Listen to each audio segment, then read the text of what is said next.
দর্শক, সময় সংলাপে স্বাগত জানাচ্ছি। আমি তুষার আব্দুল্লাহ। সময় সংলাপে আমার সঙ্গে যোগ দিয়েছেন ডক্টর রনক জাহান। আপনাকে স্বাগত সময় সংলাপে। আমি সরাসরি আপনাদের জানতে চাই যে আমাদের এই অবস্থায়, এই পরিস্থিতিতে, এই রাজনীতির এখন যে জায়গাটা আছে, সেই জায়গায় রাজনৈতিক দলগুলো কি আসলে রাজনীতির অনুশীলন করছে কিনা, তাদেরকে অনুশীলন অবস্থা দেখতে পাচ্ছেন কিনা?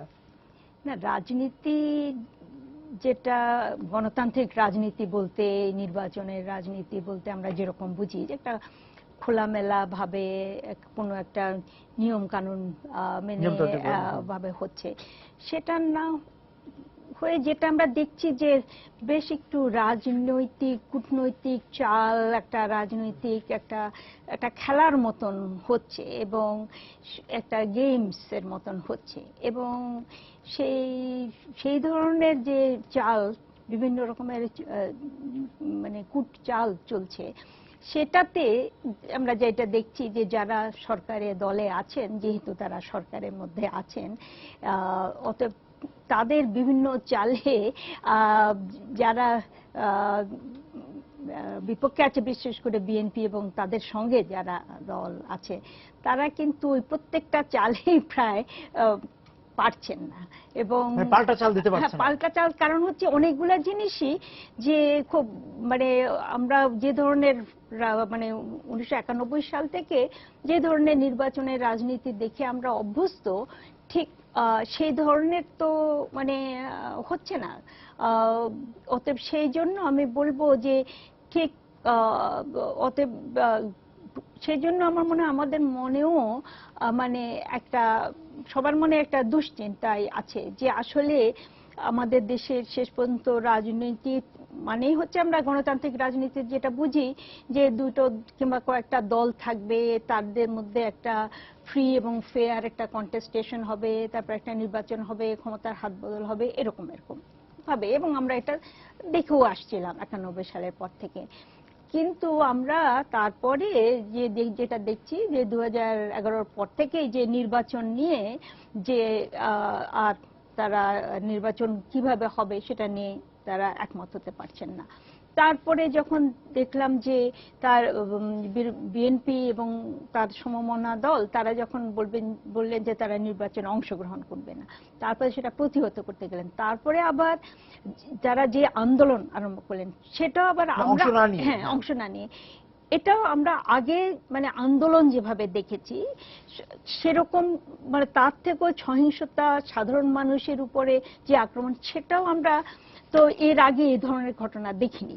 তারপরে অতএব আমি বলবো যে তারপরে যে নির্বাচনটা যেটা হয়ে গেল, যেখানে 153 জন মেজরিটি আনকন্টেস্টেড হয়ে গেল, এইটাও আমরা কখনো এই ধরনের ঘটনা যে আমাদের দেশে হবে এটাও আমরা তো এগুলাও আমরা কোনোদিন এটা এই ধরনের জিনিসের আশঙ্কাও আমরা করিনি। অর্থাৎ সেই জন্য আমি বলবো যে যেই ধরনের জিনিস আমরা যেটা ভেবেছিলাম 2008-এর নির্বাচনের পরে, যেখানে দিন বদলের কথা বলা হলো, যেখানে বলা হচ্ছিল যে আবার অনেক মানে ভদ্রভাবে রাজনীতি হবে, রাজনীতির সংস্কৃতি অন্য একটা ভদ্র হয়ে যাবে, হ্যাঁ, সেটার থেকে যখন এত মানে অন্য পথে চলে গেল এবং এত খারাপের পথে, তো সেজন্য আমি তো বলছি যে এখন সেটাকে আমরা এই সমস্ত অপরাজনীতি থেকে গণতান্ত্রিক রাজনীতিতে কিভাবে মানে আমরা ফেরত আসব, সেটাই তো মানে আমার মনে হয় এখন সবার মনে এটা একটা দুশ্চিন্তা। যেটা কথা বলার দরকার যে সরকারি দলের আপনি যেটা বলেন দাবার গুটি দাবার চাল তো খেলবেই তারা। আপনি বৃহৎ অন্য রাজনৈতিক দল বিএনপির কথা বলছেন, তারা ওইভাবে চাল খেলতে পাল্টা চাল দিতে পারছেন না। কিন্তু সংসদে বিরোধী দল কিন্তু বলেছিল তারা বিরোধী দলের ভূমিকায় থাকবে, বিভিন্ন সময় বিভিন্ন রকম কথা বলেছে। একটা মানে এরকম বিরোধী দল কি আপনি দেখতে পাচ্ছেন?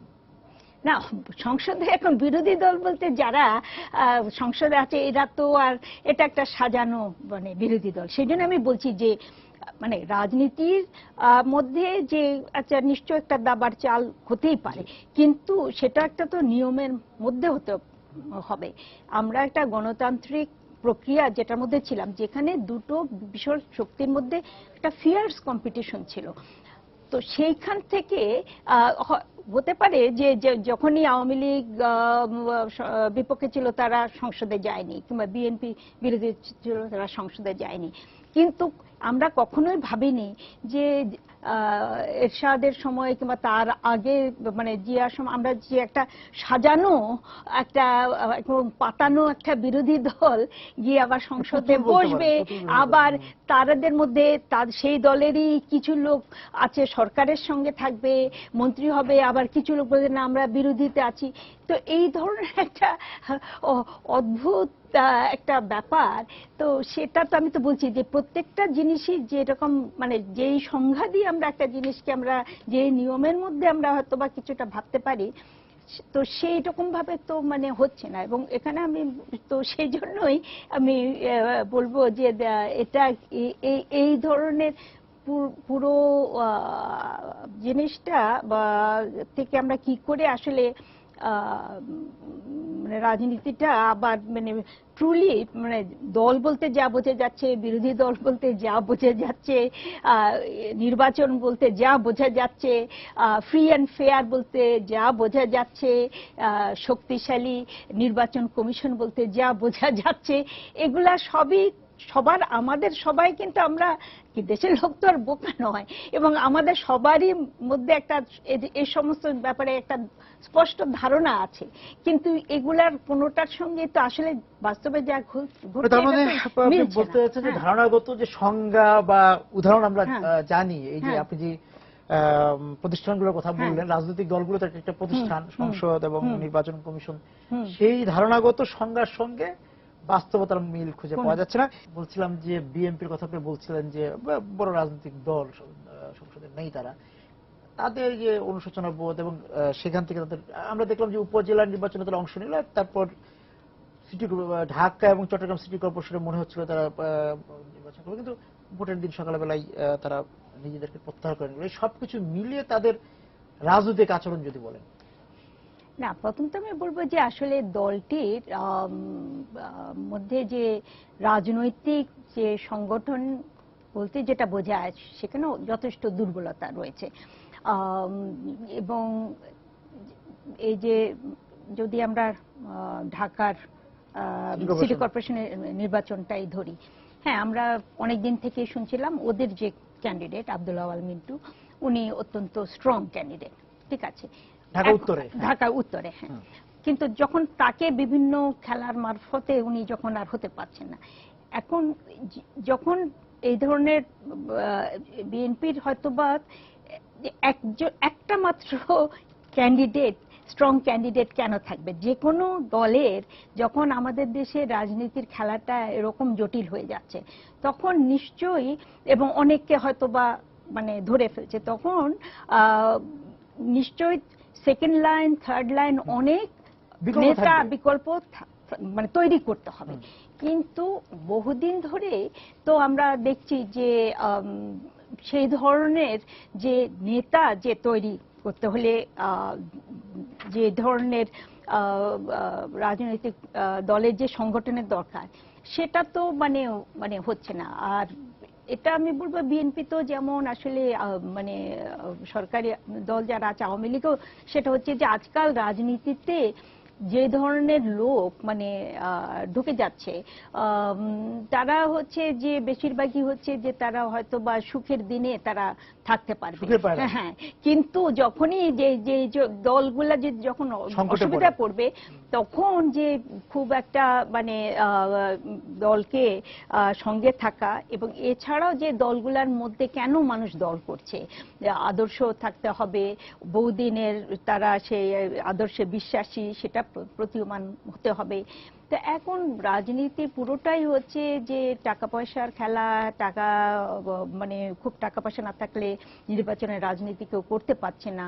এবং আবার এখন যদি আমরা ঢাকা সিটির এই নির্বাচনটাই দেখি, সব দলেরই যারা নমিনেশন পেলেন, তারা তো দুই দলের সবাই খুব বড় ব্যবসায়ী, নিজেদেরই মানে পার্সোনাল টাকা পয়সা ওয়েলথ ছাড়া কেউ আজকাল নির্বাচন করতে পারছেন না।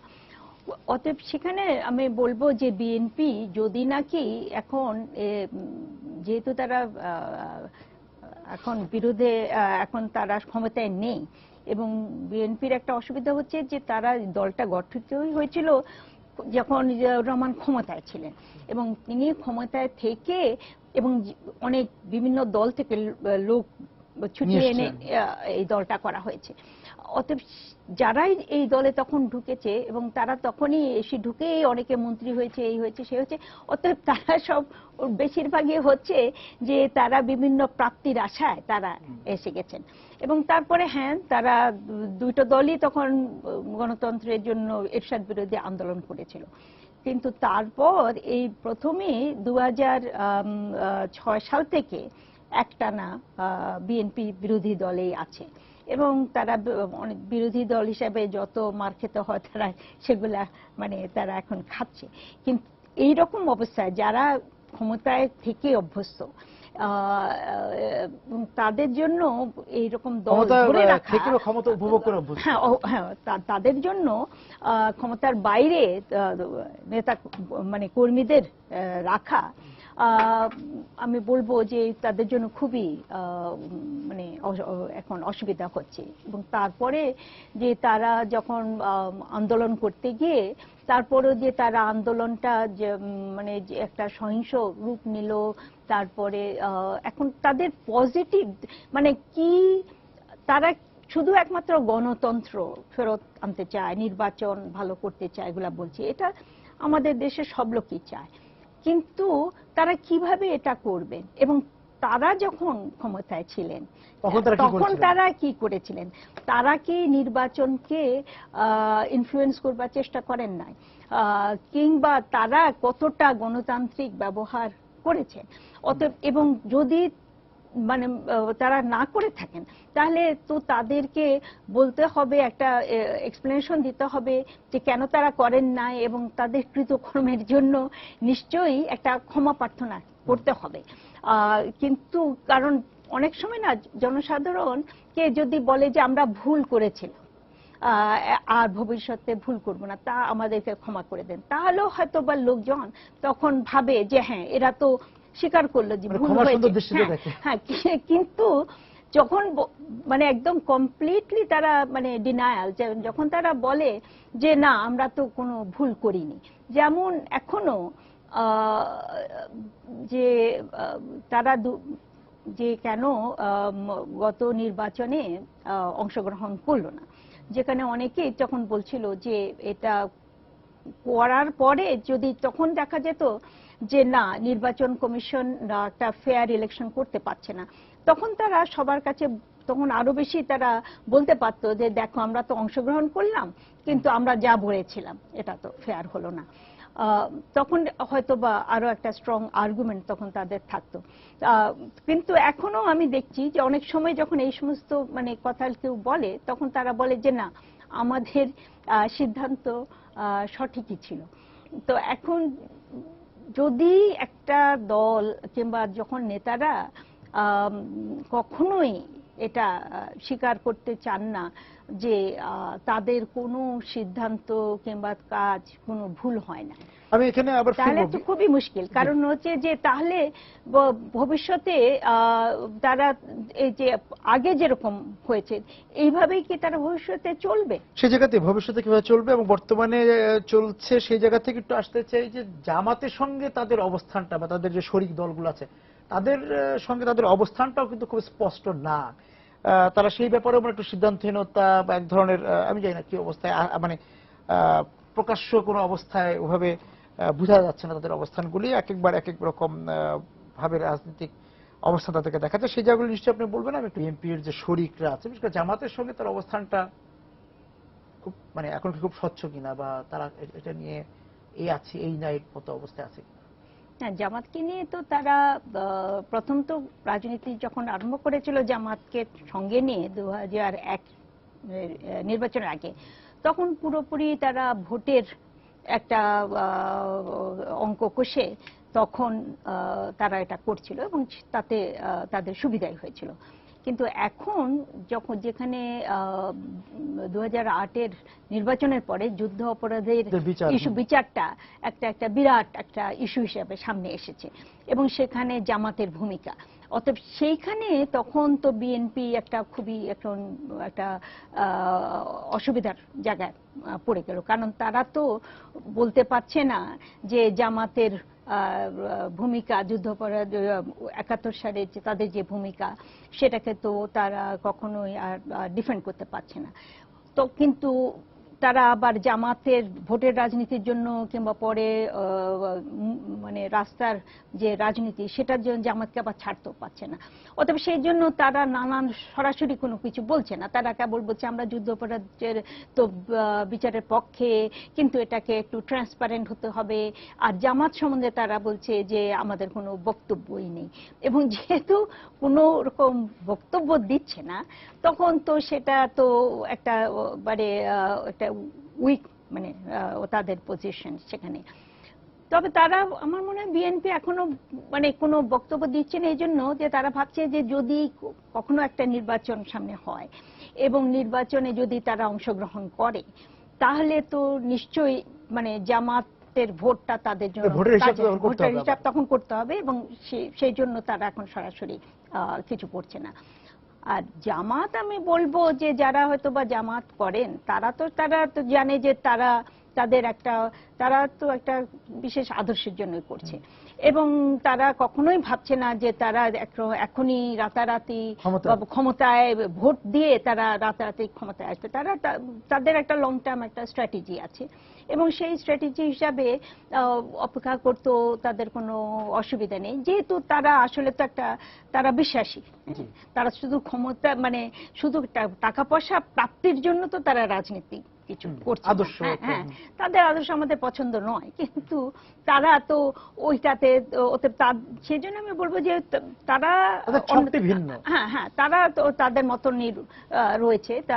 কিন্তু বিএনপির এখানে আমি বলবো যে জামাতকে নিয়ে যেভাবে ক্যালকুলেশন করে তখন যেখানে যুদ্ধাপরাধের ইস্যুটা অত বড় ছিল না তখন যত সুবিধা করতে পেরেছে, এখন তো তারা এটাকে ওরকম সুবিধা বন্টন জায়গায় নেই। এবং সেই জায়গা থেকে তাদের অন্যান্য শরিক দল বিশেষ করে ধর্ম নিয়ে যারা রাজনীতি করে তাদেরকে কতটা সাথে রেখেছে এই মুহূর্তে? এখন আমি বলবো যে শেষ পর্যন্ত আমাদের দেশে ধর্ম নিয়ে রাজনীতিটা মানে কোথায় গিয়ে মানে পৌঁছাবে সেটা ঠিক মানে বলা যাচ্ছে না, এবং এটা একটু বেশ মানে চিন্তার বিষয়। যেমন আগে 60-এর দশকে যেমন যারা প্রোগ্রেসিভ রাজনীতি করতেন তারা যেমন একদম খোলাখুলি ভাবে একটা সেকুলার পজিশন নিতে পারতেন, এবং তারা কিন্তু আজকাল আমি এবং দেখছি যে সবাই কিন্তু ওই একটু সবাই ভয়ে থাকেন। যে একটা ছোটখাটো মানে উদাহরণ দিলেই হবে যে প্রথম দিকে বিএনপি এবং জিয়াউর রহমানই বিসমিল্লাহ রহমানের রাহিম দিয়ে আরম্ভ করলেন, এবং তারপরে আওয়ামী লীগ বহুদিন এটা মানে বলতেন না, কিন্তু এখন এরাও আওয়ামী লীগের নেতা নেত্রীরাও এখন সেই মানে ইসলামিক একটা সিম্বলিক ব্যবহার তারা করতে আরম্ভ করেছেন, কারণ তারা ভাবছেন যে তা না হলে হয়তো বা তারা ভোটের রাজনীতিতে তাদের একটা অসুবিধা হবে। অথচ যে আমরা যদি দেখি যে 60-এর দশকে এমনকি বঙ্গবন্ধুর যে 7 মার্চের বক্তৃতা সেখানে উনি তো আরম্ভ করলেন ভাইয়েরা আমার বলে, কেমন হ্যাঁ, এবং আমরা তো এইভাবেই শুনে ধর্মের জায়গায় আছে, সবাই নমাজ পড়ছে, রোজা রাখছে, মসজিদে আছে, কিন্তু রাজনীতির মধ্যে তখন তো ধর্মকে তখন টানা হচ্ছিল না। এবং তখন যেহেতু আমরা পাকিস্তানে এরা করছিল তখন আমরা আরেকটা যথেষ্ট একটা শক্ত একটা সেকুলার স্ট্যান্ড অনেকে নিতে পারছিল, কিন্তু এখন আমি দেখছি যে এখানে যে খুব স্পষ্টভাবে বলা যে ঠিকই আছে আমি ব্যক্তিগতভাবে একটা ধর্মে বিশ্বাস করি এবং আমি সেটা পালনও করি, কিন্তু আমি কোনো একটা পাবলিক জায়গায় এটা নিয়ে আমার এটা বলবার দরকার নেই, এবং আমার ধর্মটা আমার, অন্য লোকের ধর্মটা অন্য লোকের। এই জিনিসটাকে এখন ওরকম ভাবে স্ট্রংলি কেউ আর আজকাল ডিফেন্ড করছে না, এবং সবাই একটু ডিফেন্সিভ যদি কেউ এবং আমাদের দেশেও আমি বলবো যে ধর্মের মানে লোকজন যে খুব বেশি যে ধর্ম পালন মানে অনেক পয়সা খরচ করে, যে আগে আমাদের ধর্মের পালনটা খুব একটা সিম্পল ভাবে হতো। আয়োজনটা বেশি আপনি বলছেন। হ্যাঁ, আয়োজনটা এই যে ইফতারের জন্য এত রকমের মানে আয়োজন, আগে তো আমরা খুব সিম্পল ভাবে ইফতার করতাম। আমি একটু আবার যেতে চাই যে আমাদের বাম রাজনীতি, যে তৃতীয় পক্ষ বলা যায়, এটা তৃতীয় শক্তি রাজনীতি হচ্ছে না। তৃতীয় শক্তি বলতে অন্যরা অন্য বিষয় বুঝতে পারে, কিন্তু রাজনৈতিক তৃতীয় শক্তির কথা যদি বলেন, সেইটা তৈরি হচ্ছে না কেন? আসলে আগে রাজনীতিটা যে কোনো আমাদের দেশের সমাজে লোকে ভাবতো যে একটা রাজনীতি দিয়ে একটা সামাজিক পরিবর্তন করা যাবে, রাজনীতি সম্বন্ধে একটা লোকজনের একটা ভালো ধারণা ছিল, এবং যারা বিশ্ববিদ্যালয়ে কিংবা যারা খুব ভালো ছাত্ররাই অনেকেই বাম রাজনীতির দিকে যেতেন, এবং লেখাপড়ার পাশাপাশি তারা তখন ভালো বাম রাজনীতির মধ্যেও গেছেন কিংবা কিছু।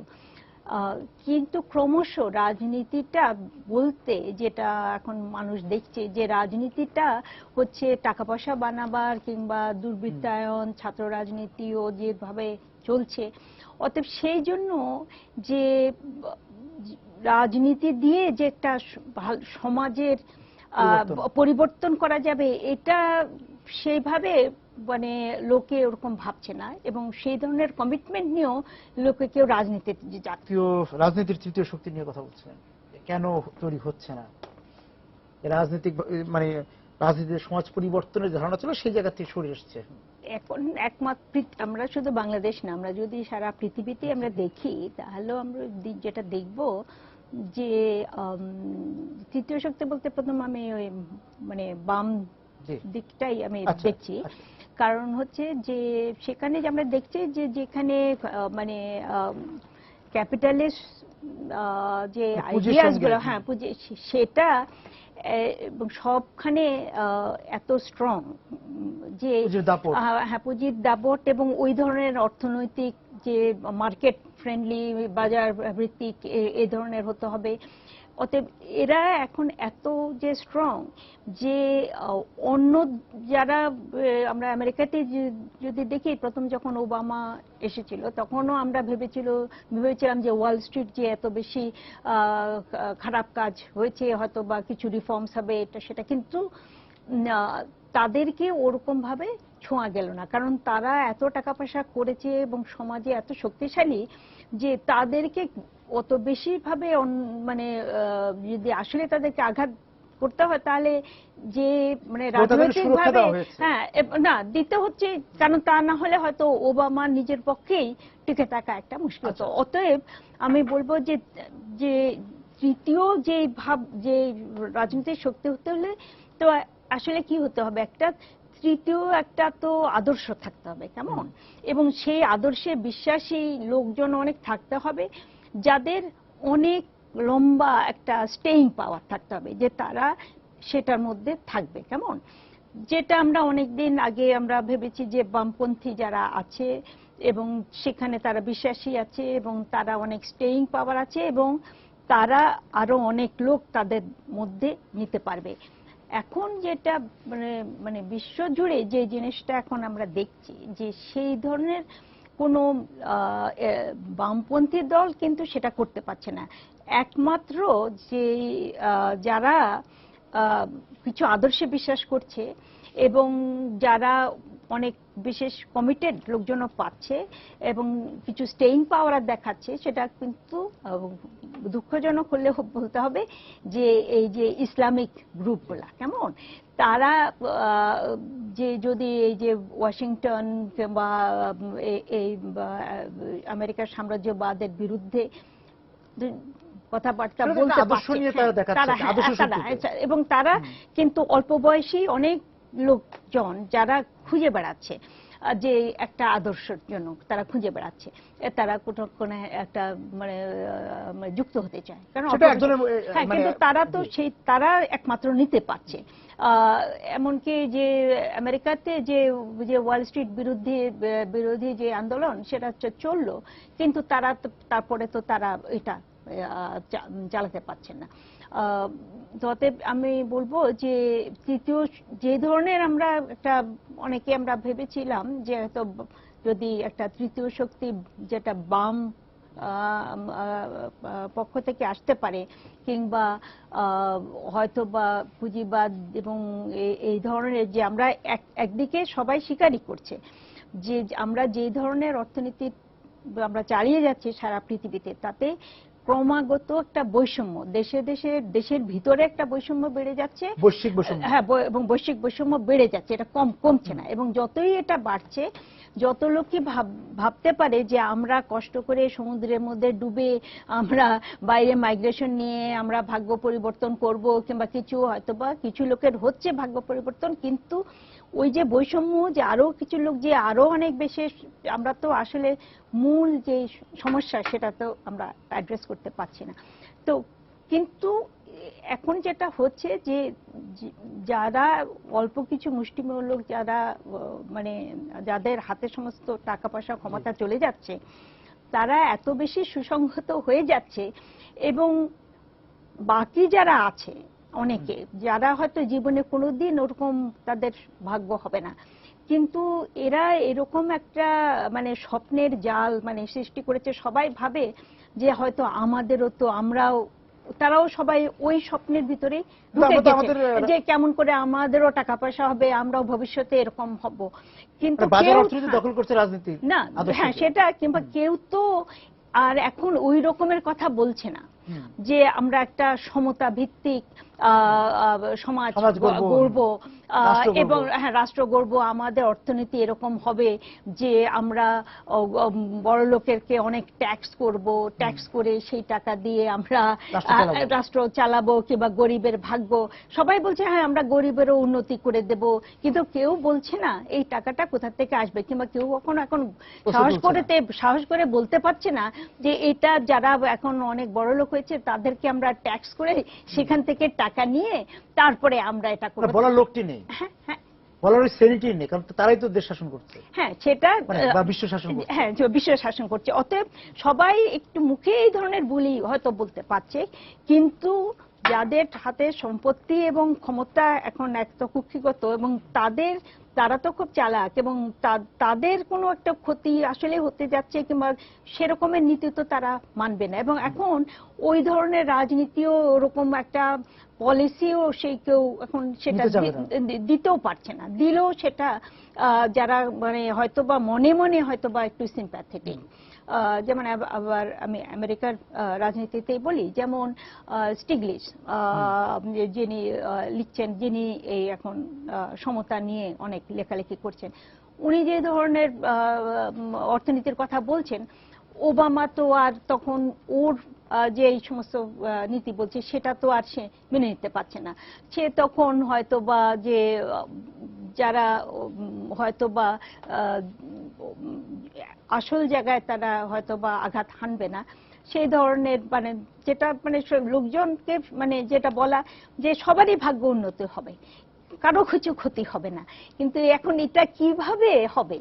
হ্যাঁ, এবং কিন্তু যাদের টাকা পয়সা আছে তারা তো জানে, এবং তারা যখন জানে যে না তাদের আসলে ক্ষতি হবে না, কিছু ছিটে ফোটা হয়তো এদিক সেদিক যাবে, কিন্তু ক্ষতি হবে না। সেই জায়গা থেকে বলা হচ্ছে যে তাহলে আমাদের রাজনীতিতে মানে আপনি তৃতীয় শক্তি বলতে বামকে ভেবেছিলেন, কিন্তু সব জায়গায় যেহেতু বাজার অর্থনীতি বাজারমুখী, তা আমাদের রাজনীতিকে দখল করে ফেলেছে, সুতরাং সেই জায়গায় আপনি কোনো সম্ভাবনা দেখছেন না। এবং আমাদের দেশ তো মানে বিশ্ব মানচিত্রের বাইরে না, সেখানে ওই একই অবস্থা, এবং রাজনীতির অনুশীলনটা তাহলে ব্যক্তি স্বার্থ বা গোষ্ঠী স্বার্থের মধ্যে রয়ে যাচ্ছে। হ্যাঁ, বিশেষ করে আমি আমরা যেটা ভাবতাম যে রাজনীতিটা আগে, এবং রাজনীতি দিয়ে আমরা সমাজ এবং অর্থনীতিকে মানে পরিবর্তন করতে পারবো, কিন্তু এখন যেটা দেখছি যে রাজনীতিটা এখন অনেক পিছনে এসে গেছে, গোষ্ঠী স্বার্থটা আগে, অর্থনৈতিক দিকটাই এখন চাহিদাটা আগে। আপনাকে অনেক ধন্যবাদ আপু আজকে আমাদের সঙ্গে যোগ দেওয়ার জন্য। দর্শক যারা ছিলেন সময় সংলাপে আমাদের সঙ্গে আলোচনা, আপনাদেরকে ধন্যবাদ জানিয়ে শেষ করছি আজকে সময় সংলাপ। দেখা হবে আগামী দিন। সবাই সুন্দর থাকুন।